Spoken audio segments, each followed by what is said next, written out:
বরাক সমাজ উন্নয়ন পরিষদ ও কালাসড়া আঞ্চলিক ঈদগাহ কমিটির যৌথ উদ্যোগে আয়োজিত দ্বিতীয় বাৎসরিক তাফসীরুল কোরআন মাহফিলের মহামান্য সভাপতি তথা আমারই অভিভাবক গদ্দিনী শিরে হযরত পীর নিমাইসানবরী রহমতুল্লাহি তাআলা আলাইহি শাহ আল মাহমুদ ফাউন্ডেশনের মহতরম চেয়ারম্যান হযরত নিমাইসানবরী মাদ্দাজিল্লাহুল আলী সহ উপস্থিত হযরত উলামায়ে কেরাম, বাবার বয়সের মুরব্বিয়ান আযম, কোরআন সুন্নাহ প্রেমিক নওজওয়ান ইসলাম, সর্বপ্রথম যিনি আজকের মাহফিলে আসে কোরআন হাদিস থেকে আলোচনা করা এবং আলোচনা শোনার তৌফিক দিলেন, তিনি কে? আওয়াজ শুনতে চাই। তিনি কে? একটু জোরে পিছন থাকি। তিনি কে? হৃদয়ের গভীর থেকে সেই মুনিবের দরবারে আমরা সবাই শুকরগুজার হই। উচ্চস্বরে সবাই বলুন আলহামদুলিল্লাহ। আর একটু জোরে বলুন যুব বন্ধুরা, আলহামদুলিল্লাহ। তাফসীরুল কোরআন মাহফিল অনুষ্ঠিত হয়, এলাকাবাসী খুশ না বেজার? আরো জোরে, খুশ না বেজার? সবাই আমরা সৌভাগ্যবান। কোরআনের তাফসীরের মাহফিল যে আমরা শুনতেছি, বাদ জোহর থেকে, বাদ মাগরিব থেকে, আসর থেকে নিয়ে ধারাবাহিক পর্যন্ত এখন পর্যন্ত আপনাদের সামনে বিষয় ভিত্তিক হযরত উলামায়ে কেরাম আপনাদের সামনে কোরআন হাদিস থেকে আলোচনা করেছেন। যা শুনেছি আমলের জন্য তা যথেষ্ট, ঠিক কিনা? আমি আপনাদের সামনে শেষ লগ্নে আমারই পরে বোধহয় মাহফিলের সমাপ্তি ঘটবে। আমি আপনাদের কাছ থেকে পারমিশন চাই, আপনারা কিছু সময় থাকবেন ইনশাআল্লাহ। কেমন সময়? 20 মিনিট। পিছন থেকে আওয়াজ চাই। কোরআন শুনতে শুনতে বা এমন কিছু আলোচনা শুনতে শুনতে আপনাদের কিছু বিরক্তর ভাব আইছে তো? মনে কিছু কষ্ট লাগে? তার কারণ কি জানুন? কোরআন যত মুমিন যত শুনে, ইমানদার যত কোরআন শুনে, তত আরো বেশি মন চায় কোরআন শোনার জন্য। সুবহানাল্লাহ বলেন না? আরে জোরে বলুন না সুবহানাল্লাহ। যেমন তার বাস্তব প্রমাণ দিতে আমি প্রায় জায়গায় বলি, আজও আমি আপনাদের সামনে বলি, আমাদের প্রত্যেকের পরিচিত একটা সূরা আছে, সূরাতুল ফাতিহা। কোন সূরা? সূরা ফাতিহা। প্রত্যেক দিন মাগরিবের নামাজে, এশার নামাজে, ফজরের নামাজে, জুমার নামাজে, তারাবির নামাজে, ঈদের নামাজে প্রথম রাকাতে এই সূরার তিলাওয়াত হয় না? পিছন থেকে একজন মুক্তদি দাঁড়াইয়া তো এখন পর্যন্ত শুনলাম না যে বলতে হয়, ইমাম সাহেব আপনার কাছে অনুরোধ জানাই, এই সূরা আর মন চায় না শোনার জন্য, অনুরোধ করি সূরাটা চেঞ্জ করো। এমন কোন আওয়াজ আপনার অঞ্চল আসেনি? আর জোরে আসেনি? তার মানে যত শুনি তত ভালো লাগে, মজা লাগে। জোরে বলুন না সুবহানাল্লাহ। এই কোরআন যত শুনি তত ভালো লাগে, মজা লাগে। আমি ভূমিকায় সময় নষ্ট করতে চাই না। মহান আল্লাহ রাব্বুল আলামিনের পাক কালাম কোরআনুল কারীমের যে সূরা আপনাদের সামনে তিলাওয়াত করছি, ওই সূরা থেকে আলোচনা করব ইনশাআল্লাহ। কোরআনুল কারীমের তাফসীর আপনারা শুনেছেন, কিন্তু তাফসীরের কিছু নিয়ম নীতি আছে। কোরআনের তাফসীরের কিছু নিয়ম নীতিমালা আছে। ওইসব নিয়ম নীতিমালা সামনে রাখিয়া কোরআনের আলোচনা করতে হয়। এজন্য ওয়াজ এবং কোরআনের তাফসীরের মাহফিল, এই দুইটার মধ্যে রাত এবং দিন যেমন ডিফারেন্স, তেমন ডিফারেন্স আছে। কোরআন তাফসীর যদি করতে হয়, কোরআন তাফসীর দেখতে হবে, তাও শুধু একটা দুইটা নয়, কয়েকটা তাফসীর দেখতে লাগে। সুতরাং আমি তাফসীরের উপযুক্ত নয়, তার বাওজুদ আপনাদের সামনে সূরার তরজমা, কিছু ফাজাইল সংক্ষিপ্ত ভাবে আপনাদের সামনে আলোচনা করব। আল্লাহ যেন আমারে তৌফিক দান করে, বলুন আল্লাহুম্মা আমিন। সম্মানিত সুধী, আজ পৃথিবীতে আমরা সবাই জানি, আমরা সবচেয়ে যে ধর্মের মধ্যে আছি, যে শান্তির ধর্ম হলো ইসলাম ধর্ম। সবাই আমরা জানি না? সেই ধর্মের সবচেয়ে বড় যে নিয়ামত আল্লাহ রাব্বুল আলামিন দিলেন, এই নিয়ামত আল্লাহ রাসূল সাল্লাল্লাহু আলাইহি সাল্লাম, আর এর পরের যে নিয়ামত আল্লাহর কালাম কোরআনুল কারীম। সুবহানাল্লাহ। এই কোরআন থেকে আপনাদের সামনে আমি সূরা যারা তেলাওয়াত করছি, সবাই পড়ুন তো আমার সঙ্গে। আবারও আমরা সরাসরি আলোচনায় ঢুকে যাই। সবাই বলুন তো, বিসমিল্লাহির রাহমানির রাহিম। কুল হুয়াল্লাহু আহাদ আল্লাহুস সামাদ লাম ইয়ালিদ ওয়া লাম ইউলাদ ওয়া লাম ইয়াকুল লাহু কুফুয়ান আহাদ। আরাম লাগছে না? ভালো লাগছে না? পড়তেই যেমন বালা, শুনতেই যেমন বালা, শুনলেই সব, পড়লেই সব। সুবহানাল্লাহ। আমি আপনাদের কাছে জানতে চাই, এই কোরআনুল কারীম যেটা আপনার আমার সামনে, একটা প্রশ্ন যদি করি, এই কোরআনের সম্মান বেশি না মদিনাওয়ালার সম্মান বেশি? আপনারা জবাব কোনটা দেবেন? একটু একটু ক্লিয়ার, একটু জবাব দিন। কোরআনের না মদিনাওয়ালা? সুবহানাল্লাহ বলেন না। 2 নম্বর প্রশ্ন, আনসার আগে দেব। খানায় খাবার ইজ্জত সম্মান বেশ না মদিনাওয়ালা রোজার ইজ্জত বেশি? একটু একটু আওয়াজ দেন।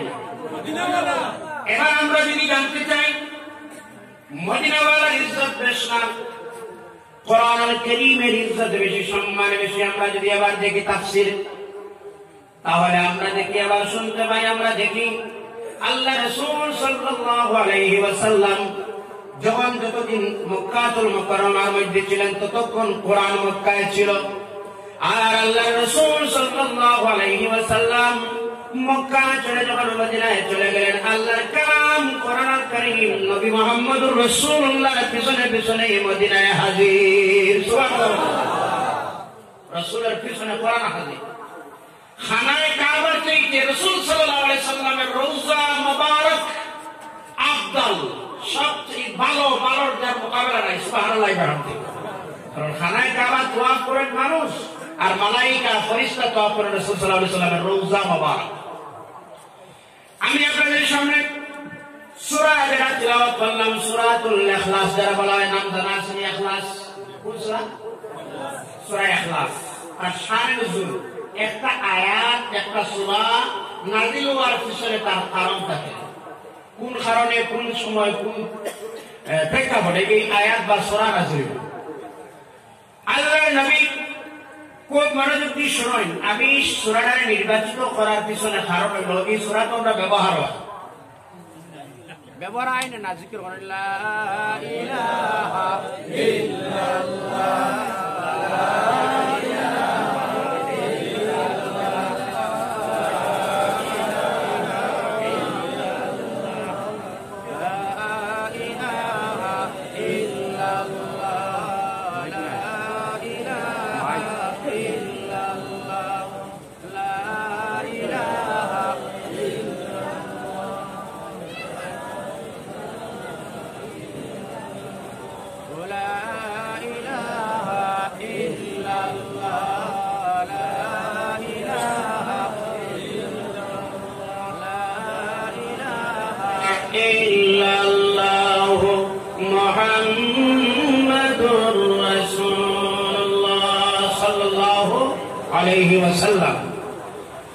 মুশরিকিন যারা, বিধর্মী যারা আল্লাহ রাসূল সাল্লাল্লাহু আলাইহি সাল্লামের কাছে এরা হাজির দিয়ে জানায়, ও মুহাম্মদ সাল্লাল্লাহু আলাইহি সাল্লাম, সবাই বলুন সাল্লাল্লাহু আলাইহি সাল্লাম, আপনার রবের পরিচয় টুকু শোনান।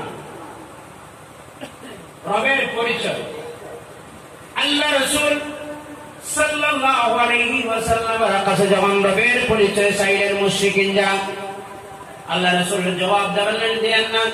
সঙ্গে সঙ্গে তাদের জবাব দিতে আল্লাহ রাব্বুল আলামিন বলেন, কুল হুয়াল্লাহু আহাদ আল্লাহুস সামাদ লাম ইয়ালিদ ওয়া লাম ইউলাদ ওয়া লাম ইয়াকুল লাহু কুফুয়ান আহাদ। সঙ্গে সঙ্গে সূরা নাযিল হলো। এখানে আমি সামনের দিকে আলোচনা নাই, আমার মূল পয়েন্ট কুল। কুল শব্দ এখানে ওলামায়ে কেরাম আছেন, কুল শব্দ যেটা বলা হয়, কুল তার অর্থটা হচ্ছে আপ ফরমা দিজিয়ে, আপনি বলুন। সুবহানাল্লাহ বলেন না? আমার প্রশ্ন হল, আল্লাহ রাব্বুল আলামিন নিজের পরিচয় না দিয়ে, নিজের পরিচয় না তুলে ধরে আল্লাহ রাব্বুল আলামিন কেন বললেন, হাবিব আপনি বলুন আল্লাহ একজন, জোরে বলেন সুবহানাল্লাহ। আপনি বলুন, কুল আপ ফরমা দিজিয়ে, বুঝা যায় না? অসুবিধা? আপনি বলুন আল্লাহ, আর জোরে বলুন আল্লাহ একজন।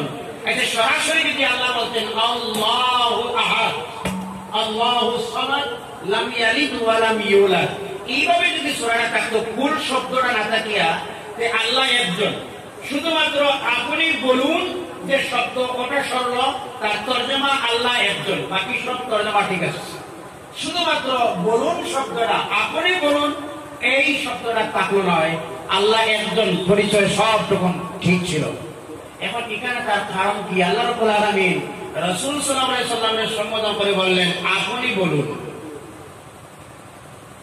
কথা বুঝতে পারছেন না? বোঝা গেছে? আল্লাহ নিজে যদি বলতেন আল্লাহু আহাদ, আল্লাহুস সামাদ, লাম ইয়ালিদ ওয়া লাম ইউলাদ ওয়া লাম ইয়াকুল লাহু কুফুয়ান আহাদ, এই কথা আল্লাহ রাব্বুল আলামিন নিজে না বলি আল্লাহ বলেন আপনি বলুন। তার মানে হলো তাফসীরের মধ্যে, তাফসীরের কবিরের মধ্যে ভিন্ন ভিন্ন ভাবে তাফসীরের কবি তাফসীরের মধ্যে আনা হয়।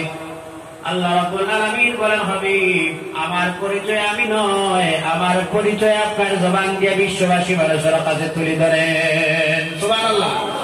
তাহলে মানে হলো আল্লাহ রাব্বুল আলামিনের ওয়াহদানিয়ত, আল্লাহর পরিচয় যে জায়গা থেকে পাইলাম, আর সেই জায়গার কোন জায়গা নয়, সেই জায়গা হচ্ছে মদিনা ওয়ালা না হই বিশ্বের মানুষ জানতো না আল্লাহ একজন না দুইজন। সুবহানাল্লাহ। গোটা বিশ্বের মানুষ এই কথাটা জানতো না যে আল্লাহ কয়জন, একজন না দুইজন না তিনজন। আল্লাহ রসুলের মারফতে, রসুল সাল্লাল্লাহু আলাইহি সাল্লামের বায়ায় আমরা জানলাম আল্লাহ কয়জন। আরো যে বলুন আল্লাহ কয়জন। এই সূরাটা আপনাদের সামনে তিলাওয়াত করলাম, এজন্য আল্লাহ রাব্বুল আলামিন তার রাসূল সাল্লাল্লাহু আলাইহি ওয়াসাল্লামকে কেমন ইজ্জত দিলেন আপনারা জানেন। শুধুমাত্র একটা কথা বলে আমি আলোচনায় যাই।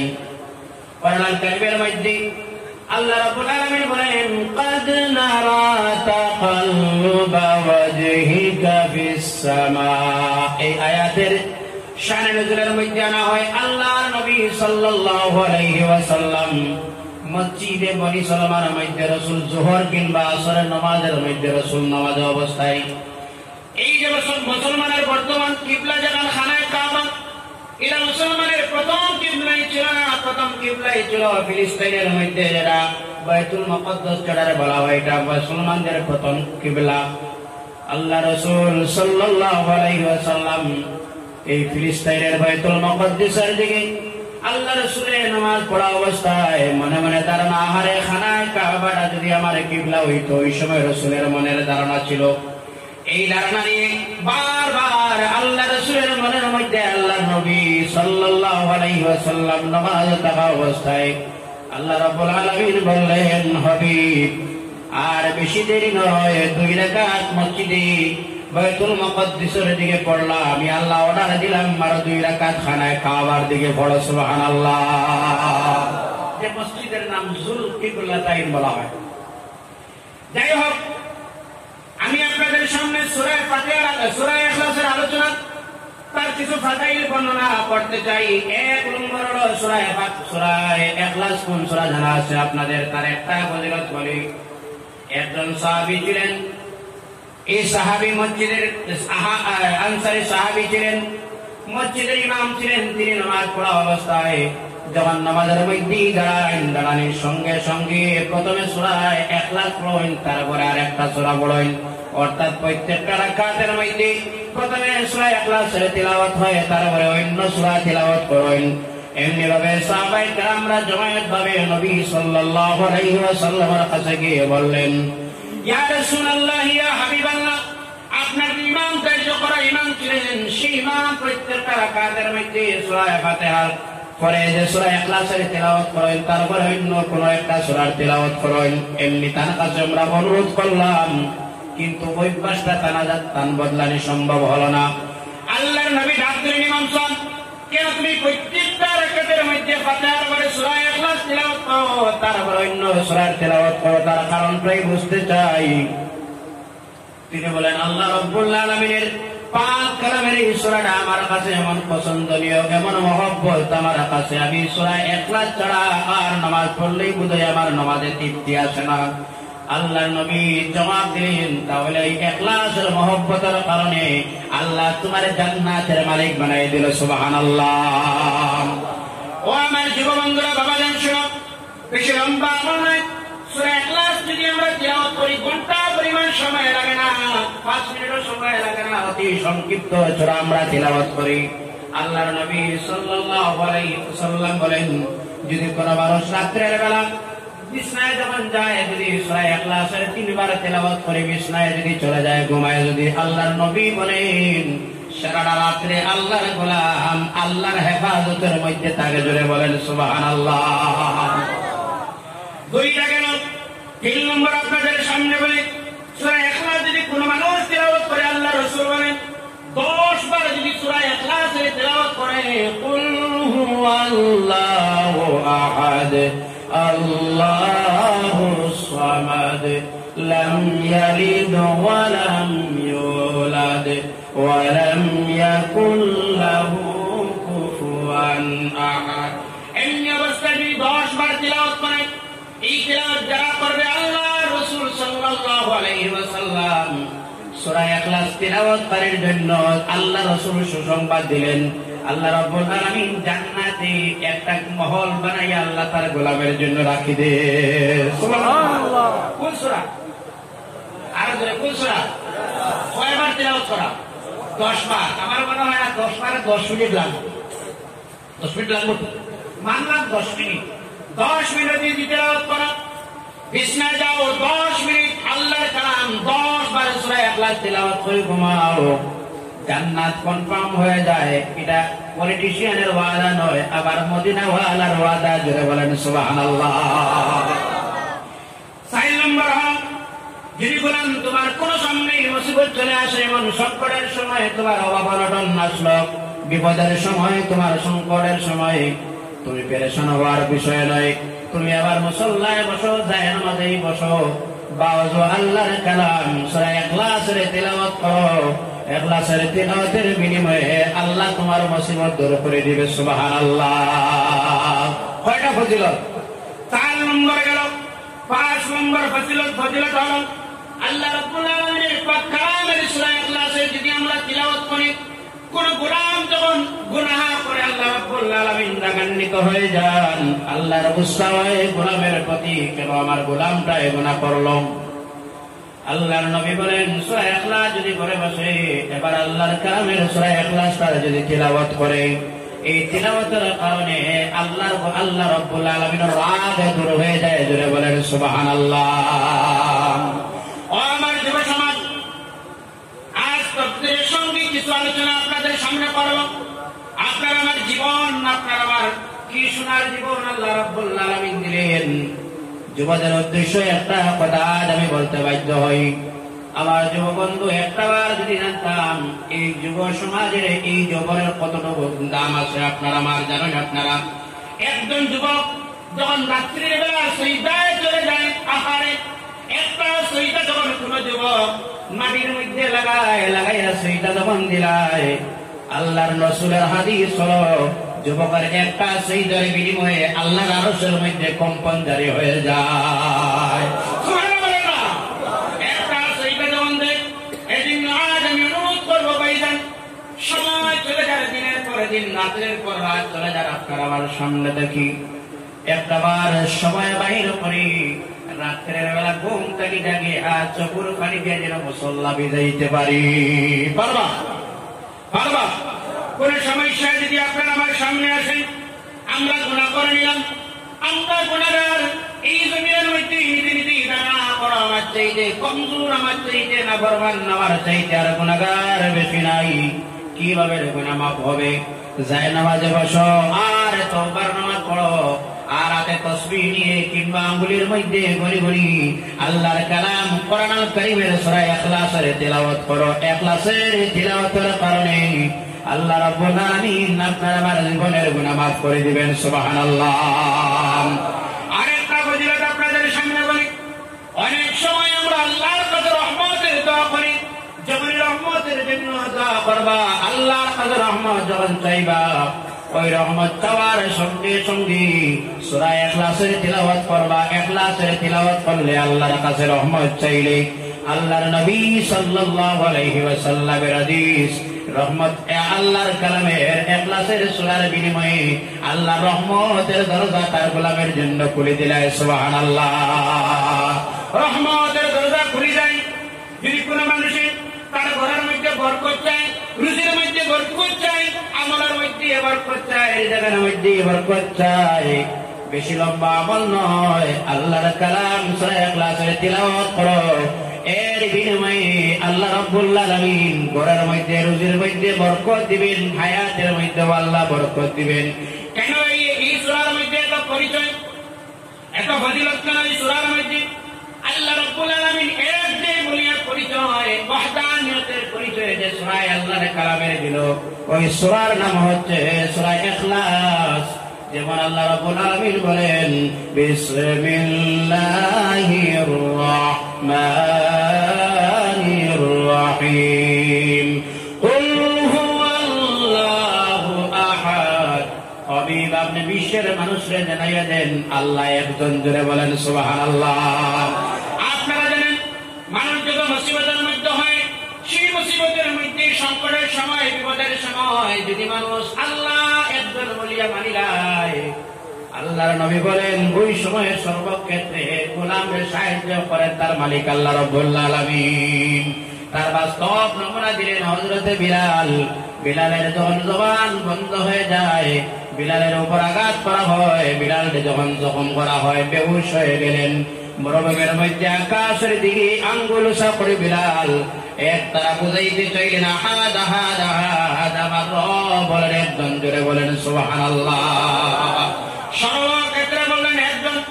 এদিন আমি লম্বা আলোচনায় নয়, পরে আলোচনা আসে 10টায় মাহফিলের সমাপ্তি করবে। এজন্য বলি আজ পৃথিবীর মধ্যে এই অবস্থাটা কেন হলো জানেন? আপনার আমার মধ্যে আজ 3টা জিনিস, এই মাহফিলটাই যদি মাত্র 3টা জিনিস যদি আমরা শিখিয়া যাই, একটা হচ্ছে খৌফে খুদা, আপনার আমার আল্লাহর ভয়। সর্বক্ষেত্রেই যদি বলে আমার আল্লাহ দেখতেছেন, চুরির মধ্যে যদি যায় মনে মনে ধারণা করে আমার আল্লাহ দেখতেছেন, এবার যদি খারাপ কাজের মধ্যে যায় ধারণাই যদি তাদের আল্লাহ দেখতেছেন এমনি যদি মনের ধারণা হয়, জীবনে ওই মানুষটাই গুনাহ করতে পারবে না। 1 নম্বর হলো আল্লাহর ডর, আর 2 নম্বর হচ্ছে নবী পাক সাল্লাল্লাহু আলাইহি ওয়াসাল্লামের মহব্বত আর ভালোবাসা। সুবহানাল্লাহ। আমরা স্লোগান দেই, নারায়ে তাকবীর, আল্লাহু আকবার, নারায়ে রিসালাত, ইয়া রাসূলুল্লাহ, স্লোগান দেই। কথা বুঝবেন ভালোভাবে। স্লোগান দিলে রাসূলের প্রেম ভালোবাসাই বোঝা যায় না, যায় তো কথা হয় না। বেশি স্লোগান দিলে রাসূলের আশিক তো আওয়াজ দিতে না, ঠিক নেই? বেশি চিৎকার দিয়ে রাসূলের আশিক তো না। বাস্তব যদি আশিক যদি হতে হয়, কেমন আশিক করা প্রয়োজন? শুনে আজ আল্লাহর নবী সাল্লাল্লাহু আলাইহি ওয়াসাল্লাম হযরত আবু বকরের নমুনাটা শুনেন। হযরত আবু বকর সিদ্দিক রাদিয়াল্লাহু তাআলা আনহু, আল্লাহর নবী আবু বকরকে যখন জানাই দিলেন, আবু বকর আমি এই জায়গা ছেড়ে মদিনায় হিজরত করে চলে যাব। কোন জায়গায়? আওয়াজ দিন, কোন জায়গায়? মক্কা থেকে মদিনায়।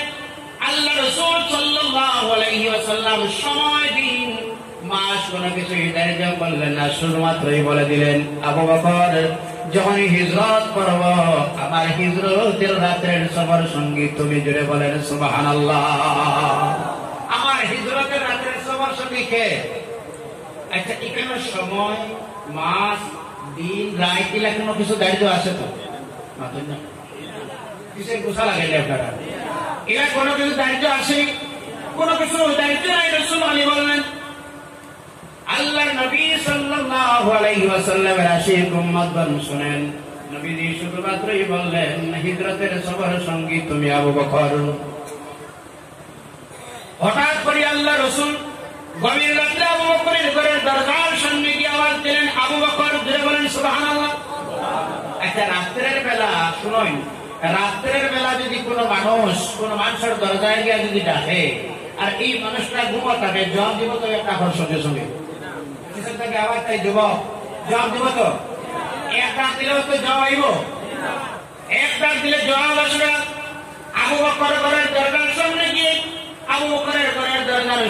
গিয়ে আল্লাহ নবী যখন বললেন আবু বকর, আমার যুবক বন্ধুরা ভিতর থেকে আওয়াজ হয় লাব্বাইকা ওয়া সাদাইকা ইয়া রাসূলুল্লাহ, আমি আবু বকর হাজির। সুবহানাল্লাহ। আরো আস্তে সুবহানাল্লাহ। আমি হাজির। শুধুমাত্র একটা ডাকের সঙ্গে সঙ্গে জবাব আসলো, ঘরের দরজা খুলে আবু বকর হাজির। আল্লাহর নবী সাল্লাল্লাহু আলাইহি ওয়াসাল্লাম আবু বকরের এবার জিজ্ঞাসা করলেন, আবু বকর, এত রাত্রে তোমার ঘরের দরজার সামনে একটা আওয়াজ দিলাম, একটাই ডাক দিলাম, তুমি ডাকের জবাব দিলাই। আবু বকর, তুমি কি রাত্রের বেলা ঘুমাও না? আবু বকর কি জবাব দিলে জানেন? আবু বকর বললেন, ইয়া রাসূলুল্লাহ, যেই দিন আপনি বলেছেন আপনার হিজরতের রাত্রের সফর সঙ্গী আমি আবু বকর, সেই দিন থেকে আবু বকর রাত্রের বেলা আল্লাহর রাতের কসম, রাত্রের বেলা মাথাটা বালিশের মধ্যে লাগাই না। আরো জোরে সুবহানাল্লাহ। সাহাবায়ে কেরামের প্রেম আর ভালোবাসা রাসূলের সঙ্গে। যেই দিন আপনি বলেছেন আপনার হিজরতের সফর সঙ্গে আমি, এদিন থেকে রাত্রে ঘুমাই না। আল্লাহু আকবার বলেন না? মনে হয় 1-2 রাত বেশি। কতদিন জানেন আপনারা? একদিন নয়, 2 দিন নয়। যখন মাগরিবের সময় হয়, ঘরের দরওয়াজার মধ্যে খান লাগাইয়া আবু বকর দাঁড়িয়ে রইছেন। এই অবস্থায় 1 দিন নয়, 2 দিন নয়, 3 দিন নয়, আবু বকর রাসূলের অপেক্ষায় ছিলেন 6.5 মাস পর্যন্ত। জোরে বলেন সুবহানাল্লাহ। কতদিন? 6.5 মাস। আপনারা জানেন, জঙ্গে বদরের সংক্ষিপ্ত একটা কথা বলি। নবী পাক সাল্লাল্লাহু আলাইহি সাল্লামের সাহাবী জঙ্গে বদরের মধ্যে যে সাহাবীর নাম আপনারা সাওয়াদ বিন হুযাইর, জঙ্গে সব যখন বাঁধা হয় ওই সময় সামান্য 1200 ফিট রাসূল সাল্লাল্লাহু আলাইহি সাল্লামের লাঠি দিয়া, সংক্ষেপে বলি, লাঠি দিয়ে ঠেলা মারি, সুজাও সফে ঢুকো। আল্লাহ রাসূল সাল্লাল্লাহু আলাইহি সাল্লাম বিদায়ের সময় সাহাবায়ে কেরামরা জানেন, সাহাবা আমার উপর তোমার কোনো দাবি আছে? দাঁড়ায় জানেন, হুজুর আপনার উপর আমার একটা দাবি আছে। সুবহানাল্লাহ। কোন দাবি? বলে ওই সময় যে আপনি লাঠি দিয়ে আপনি আমার ধাক্কা দিয়েছিলেন, এটার বদলা চাই। সাহাবায়ে কেরাম সব স্টেজ, হযরত ওমরের মিজাজ একদম পুরা গরম। আর রাসূল সাল্লাল্লাহু আলাইহি সাল্লাম বলে, কি? বলে হুজুর আমি আজকে বদলা নিতে চাই। রাসূল বলে, ঠিক আছে। সাহাবায়ে কেরাম মানবানি। লাস্ট মোমেন্টে হযরতে রাসূল সাল্লাল্লাহু আলাইহি সাল্লামে কাপড় মোবারক সরাইয়া দিলা, হযরতে সাওয়াদে রাসূল সাল্লাল্লাহু আলাইহি সাল্লামের ফিট মোহরে নবুয়তের মধ্যে চুমা দিলেন। সুবহানাল্লাহ। আল্লাহর নবী বলেন, কেন বাহানা করলেন? তিনি জবাব দেন, হুজুর আমি শুনছি আপনার মোহরে নবুয়তের মধ্যে আপনার শরীরের মধ্যে যদি চুমা দিলায় কোন মানুষ, আল্লাহ রাব্বুল আলামিন তার জন্য জাহান্নামের আগুন হারাম করে দিলায়। ইয়া রাসূলুল্লাহ, ইয়া হাবিবাল্লাহ, আমার জান্নাত জাহান্নাম শিওর কিছুই ছিল না। আমি বাহানা করলাম হুজুর মাফ দিবা, বাহানা করে আপনার মোহরে নবুয়তের মধ্যে চুমা দিলাম। আমি আবার শিওর হয়ে গেলাম আমি নাকি আল্লাহর জান্নাতে যাওয়া সম্ভব হয়ে গেছে। সুবহানাল্লাহ। এজন্য যুবক, আজ আলোচনার সময়ের দিকে বড় রাখি, আরো কিছু কাজও আছে, আমি লম্বা নয়। আজ আমি আপনাদের সামনেই বলি, সব কিছুর পরে একদিন বিদায় নেওয়া লাগবে পৃথিবী থেকে। লাগবে না? আওয়াজ দিয়া লাগবে না? বিদায়ের বেলা হাসরে কবরে যে নবীর মাধ্যমে নবীর সুপারিশে জান্নাতে যাইবো, ওই রাসূল সাল্লাল্লাহু আলাইহি সাল্লামের আদর্শবান হওয়া লাগবে না? আর যদি লাগবে না, রাসূলের আদর্শবান হওয়া লাগবে। এই আদর্শের মধ্যে নামাজ আছে না নাই? কথা বলেন না। ফজরের জামাত আছে না নাই? নামাজ আছে না নাই? যোহর আছে না নাই? রাসূলের সুন্নাহ মোতাবেক জীবন গঠনের কথা আছে না নাই? আছে। সুতরাং আমি অনুরোধ রাখবো, যুবক, আমরা 5 ওয়াক্তের জন্য নামাজ পড়ি, আর রাসূল সাল্লাল্লাহু আলাইহি সাল্লামের আদর্শের জন্য জীবনটা গঠন করি। আল্লাহ যেন তৌফিক দেন, বলুন আল্লাহুম্মা আমিন। একটা ঘটনা আপনাদের সামনে, কষ্ট লাগে না তো? একটা ঘটনা, আমার 2টা সাইড আছে আলোচনা। আমি প্রথমে সংক্ষিপ্ত আলোচনার সাইড শেষ করি, আর দ্বিতীয় পর্বে আমি আলোচনা শুরু করি। আর এটা উদ্দেশ্য আছে এখানে। আপনারা কষ্ট লাগে না? কেউ যাইতা না তো? জি। রাসূল সাল্লাল্লাহু আলাইহি সাল্লামের দামান্নি হযরতে আলী দামান্নি, ফাতিমা জানা আছে? আলহামদুলিল্লাহ। হযরতে ফাতিমা আর হযরতে আলীর গড় তো খুব টাকা পয়সা আসলো,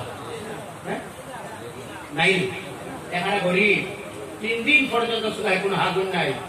হযরত ফাতিমা অসুস্থ, একদিন জানাইলা আমার স্বামী একটু বাজার থেকে কোনো সময় যদি কোন জিনিসটা আনতে আসতো ভাইতাম, দাবি আছে না, আমার কাছে তো কোনো টাকা পয়সা নাই, তাহলে তোমার ওই জিনিসটা দাও, এটা বিক্রি করি আনবি।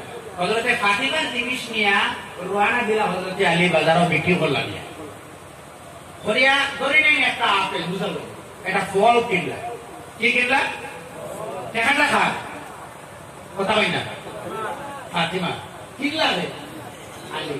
আল্লাহ রাব্বুল আলামিন সাহাবায়ে কেরামের শান পরিষ্কার প্রসঙ্গে বয়ান করলেন। সাহাবায়ে কেরাম এরা যারা কাছে জীবনে কোনো কিছু চাইলে এরা খালি হাতে ঘুরাইয়া দেয় না, সুবহানাল্লাহ, আরো জোরে সুবহানাল্লাহ, কথা বুঝে যায় যে হযরতে ফাতিমা তো জোহরা রাদিয়াল্লাহু তাআলা আনহা কি বলিলা, আল্লাহ এই কথার পরীক্ষা করার লাগিয়া আল্লাহর কথার ফেরেশতা দুইজন মানুষের সুরত নিয়ে রওনা দিলা, একদম কোমলমল গায়ে দিয়ে রাস্তার কিনারে দাঁড়াই রইছেন, আর যেমন জ্বর লাগছে মুসাফিরের বাপ জ্বর উঠছে যেমন, হযরতে আলী আইলা, আবার লগে লগে আপনারা আসসালামু আলাইকুম, আপনারা খারাপ বলে, আপনারা বহুদিন থেকে অসুস্থ, জ্বর, খাবার কোনো কিছু নাই, আপনার একটু ও যে একটা আপনার ওটা যদি দিতা একটু সুবহানাল্লাহ বলেন না, জোরে জোরে সুবহানাল্লাহ, একদম ফার্স্ট মিনিটে শেষ, সুবহানাল্লাহ জোরে বলেন। তো হযরতে আলী কইলাম দেখিলিস মনে করে তোমরা এটা মানতে দিলাই কান থেকে আদা আর আদা ফাতিমা লাগি রাখলা, আদা খাইয়া খাইয়া এরা কই বহুত আরাম পাইছে, যদিও আদা হইছে ওখানটাও যদি দিলে, সুবহানাল্লাহ বলেন। লাস্ট মোমেন্টে হযরতে আলী ইখান দিত বাইতো দিলা, এখন আলীর কাছে আসেনি, আর যদি আসেনি তোর খালি হাতে গেলা, এখন তোর কোনো কিছু নাই, আনামাতি ঘুমাই গেলা, বিছনা গেলা গিয়া রাইট হযরতে আবু যর গিফারি রাদিয়াল্লাহু তাআলা আনহু আলী বিছনা ঘুম লাগে বাপ, ওই সময় হযরতে আবু যর আইয়া দরজা পাইয়া, আরে দরজা খোলো।